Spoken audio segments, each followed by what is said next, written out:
للہ رب العالمین والعاقبۃ للمتقین والصلاة والسلام علی اشرف الانبیاء والمرسلین اہدنا الصراط المستقیم صدق اللہ مولانا العظیم۔ اللہ رب العزت کا بے پناہ شکر ہے کہ اس نے آج ایک بار پھر آپ کی خدمت میں حاضر ہونے کا موقع نصیب کیا ہے۔ سورہ فاتحہ میں سے ایک آیت آپ کی خدمت میں تلاوت کی ہے۔ اللہ تعالیٰ سے دعا ہے کہ مجھے حق اور سچ بیان کرنے کی توفیق عطا فرمائے۔ اہدنا الصراط المستقیم ہمارے پیر و مرشد پیر سید ریاض حسین شاہ صاحب زیدہ مجدہ آپ اس آیت مبارکہ کا ترجمہ کچھ اس طرح کیا کرتے تھے، اور آپ نے تفسیر میں لکھا بھی ہے کہ اے میرے مولا ہمیں سیدھا راستہ چلا، کیونکہ دیکھا با تو ہم نے سب نے ہے کہ سیدھا راستہ کیا ہے، کون سا ہے۔ تو چلنے میں مجھ سمیت بہت کم ایسے لوگ ہیں کہ جو سیدھا راستہ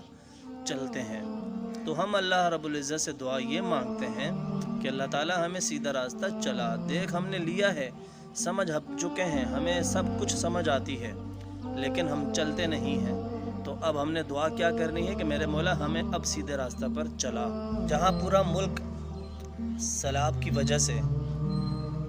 ایک آفت زدہ مصیبت میں گرفتار ہے، اللہ تعالیٰ کی طرف سے کچھ لوگوں پر آزمائش ہے، میں نے کل بھی کہا کچھ لوگوں پر عذاب ہے۔ میں سمجھتا ہوں کہ یہ یقیناً ہم لوگوں پر عذاب ہے، کیونکہ جہاں ہمارے گناہ اگر ہم ایک پلڑے پر رکھیں، ایک طرف رکھیں، اور دوسری طرف اگر ہم نیکیاں رکھیں، تو میں سمجھتا ہوں کہ ہمارے گناہ اس قدر زیادہ ہیں کہ نیکیاں ہمیں پھیکی لگنے لگتی ہیں۔ نیکیاں ہمیں ان گناہوں کے آگے، ان گناہوں کے سامنے نظر ہی نہیں آتی ہیں۔ یہی وجہ ہے کہ جب اللہ تعالیٰ ہمیں کسی آزمائش میں ڈالتا ہے، کسی مصیبت میں ڈالتا ہے، تو گناہگار سے ہی جو بیچ میں ان گناہگاروں میں ایسے لوگ بھی ہوتے ہیں کہ جو فرما برداری میں ہوتے ہیں، اللہ کے خاص بندے ہوتے ہیں، اللہ کا قرب وہ حاصل کر چکے ہوتے ہیں، لیکن ان گناہگاروں کی وجہ سے، ان بدبختوں کی وجہ سے وہ بھی لپیٹ میں آ جاتے ہیں۔ تو اللہ تعالی ہم سب کا حامی و ناصر ہو۔ جہاں لوگ سیلاب کی وجہ سے پریشان ہیں، تو وہاں لوگ پاکستان کے مختلف علاقوں سے اپنی استطاعت کے مطابق لوگ اپنی مدد آپ کے تحت لوگوں کی مدد کرنے کے لیے نکلے ہیں۔ کوئی پیسے کی صورت میں نکلا ہے، کوئی کپڑوں کی صورت میں نکلا ہے، کوئی راشن کی صورت میں نکلا ہے، کوئی پانی کی صورت میں نکلا ہے، کوئی 5 روپے کے بسکٹ کی صورت میں نکلا ہے۔ تو اللہ تعالیٰ لاکھوں کروڑوں کو نہیں دیکھتا، اللہ تعالیٰ انسان کے دل کی نیت کو دیکھتا ہے۔ اگر آپ لوگوں کی نیت اخلاص والی ہے، اگر آپ لوگوں کی نیت اللہ کا قرب حاصل کرنے والی ہے، تو پھر آپ 10 روپے کا اگر بسکٹ بھی لے کر ان غریبوں کے لیے، ان متاثرین کے لیے، آپ اگر 10 روپے کا بسکٹ بھی ان لوگوں کے لیے بھیجتے ہیں کہ جو لوگ اس وقت سیلاب کی وجہ سے پریشان ہیں، ان کے سر پر چھت نہیں رہی، ان کے پاؤں کے نیچے زمین نہیں رہی، پہننے کے لیے تن پر کپڑا نہیں رہا، کھانے کے لیے گھروں میں راشن نہیں رہا، جب ان لوگوں کے گھر نہیں رہے تو گھروں میں راشن کی کیا بات ہوئی۔ آیت کریمہ میں نے پڑھی ہے اہدنا الصراط المستقیم کہ میرے مولا ہمیں سیدھا راستہ چلا۔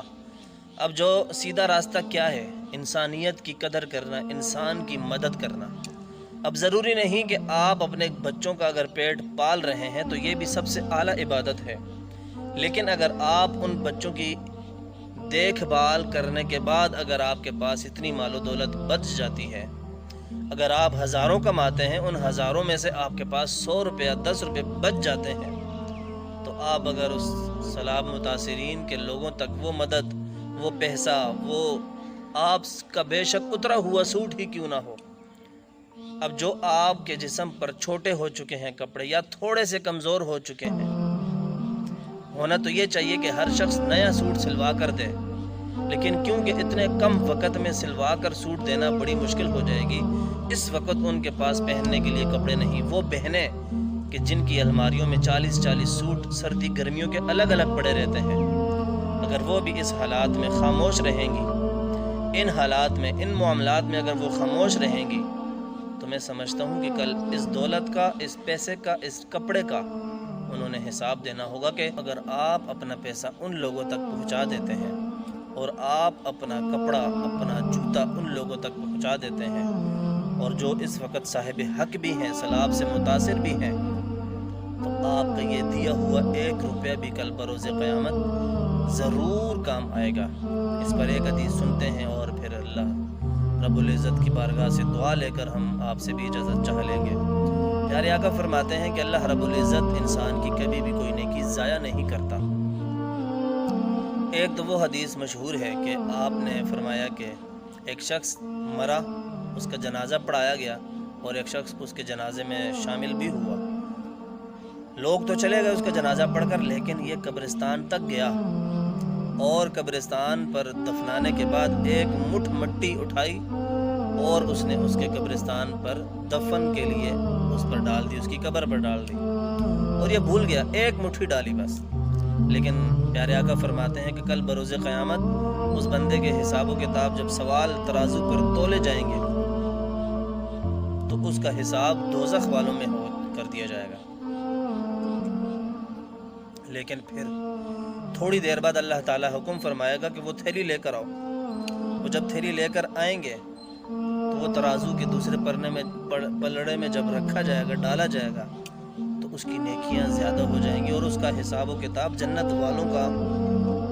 ہو جائے گا۔ یہ بندہ پوچھے گا یا اللہ یہ کیا ہے؟ تو تب اللہ تعالیٰ فرمائے گا تو نیکی کر کے بھول گیا تھا پر تیرا رب نہیں بھولا۔ یہ وہ فلاں قبر کی مٹی ہے کہ جو تو ایک مٹھی ڈال کر بھول چکا تھا۔ تو اللہ تعالیٰ تو وہ چھوٹی سی ایک مٹھی، اس میں کتنی مٹی آتی ہے، اللہ تعالیٰ نے وہ بھی انسان کی ضائع نہیں ہونے دی۔ اور پھر اس کے بعد دوسری حدیث پاک میں اللہ کے سونے حبیب ارشاد فرماتے ہیں کہ جب آپ اللہ کے راستے میں صدقہ کھجور کا چوتھا حصہ اگر آپ تقسیم کرتے ہیں، اللہ کے راستے میں دیتے ہیں، صدقہ کرتے ہیں، تو تمہارا سونا رب اس صدقے کی کھجور کے چوتھے حصے کو پالنا شروع کر دیتا ہے۔ اتنا پالتا ہے کہ کل بروز قیامت جب تم جاؤ گے تو وہ آپ کا دیا ہوا کھجور کا چوتھا حصے کا جو ٹکڑا تھا وہ پال کر اللہ رب العزت احد پہاڑ سے بھی زیادہ کر دیتا ہے، بڑا کر دیتا ہے۔ مطلب ہمیں سمجھ یہ آتا ہے ان حدیثوں سے کہ آپ کا دیا ہوا روپیہ بھی اگر آپ کے پاس ہے اور آپ کی نیت سچی ہے کہ میں اس وقت اپنے بھائیوں کی مدد کرنا چاہتا ہوں، میں ان تک پہنچ نہیں سکتا، لیکن جہاں جہاں اسٹال لگے ہیں کہ ہم سیلاب متاثرین کے لیے جمع کر رہے ہیں، آپ اگر ان تک پہنچا دیتے ہیں